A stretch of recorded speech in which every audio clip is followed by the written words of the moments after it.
নারী তুমি শক্তি, তুমি শৌর্য এই ধরায়। কার আছে এত ক্ষমতা তোমার তেজে যে না ডরায়?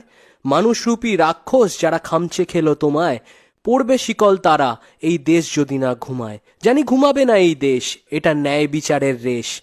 লড়াই ঠিকই চলবে যেন, সহজ না এর শেষ। এতে দুর্নীতির আছে পাখনা, মদের সাথে ক্ষমতা মেশায় যৌনতা তার চাকনা। প্রযুক্তির ওই চক্ষু ঢেকে কার কাছে তুমি লোকাও? ক্ষমতার ওই লিঙ্গ তুমি কার্যনীতে ঢোকাও। সৃষ্টি তোমার ওখান থেকেই, দৃষ্টি প্রখর ওতেই। প্রমাণ লোপাট তড়িঘড়ি দেখি মরণোত্তম হতেই। পয়সা ঢেকে মুখ চাপে, পাপ চাপা পড়ে নাকি? বিনিদ্র রাত খোঁচায় খালি, ঘুম দিল বুঝি ফাঁকি? ক্ষমতার মানে সুযোগ নয়, ক্ষমতার মানে দায়িত্ব। দায়িত্ববান না হও যদি, নেই সেখানে স্থায়িত্ব। আমরা মানুষ ধরার বুকে উন্নততম জীব। লোভ লালসায় আত্মভুলি, দানব সমান ক্লিব। পুরুষ তুমি পুরুষ তখন, বাঁচাও যখন মান। সুযোগ